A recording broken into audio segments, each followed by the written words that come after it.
Hund, hör op mit Lesende. In Wühle was een Bjur, der verstund de Schwarzkunst. Hij herrn Höllentwang, dat was een groot Bauk, und hij wusste da eine Bescheid ar in sein Gesang bauke.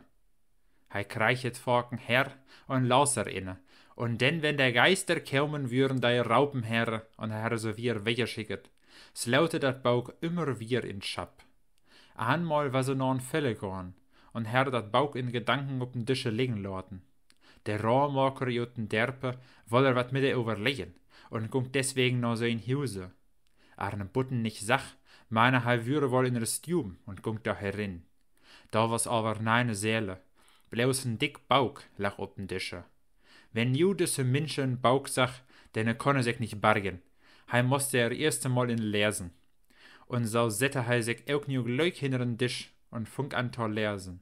Mit dem Male kommt eine zwarte Kra in opene Fenster und settet sich da davor op den Tisch. Hij verzecht sich erst, aber der denkete, schas doch mal sein, wo dat uitloopt. Und hij list weiter. Der kommt der zweite Kra. Hij list noch weiter. Und hier kommt der dritte.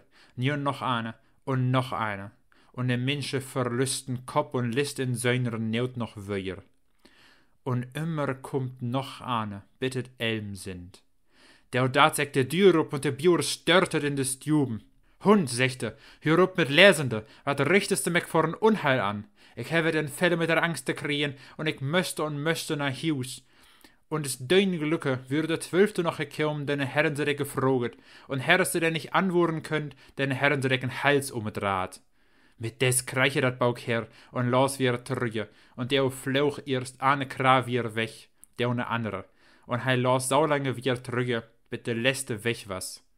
Wer was wohl früher, ar mein Leibe Rohrmaker?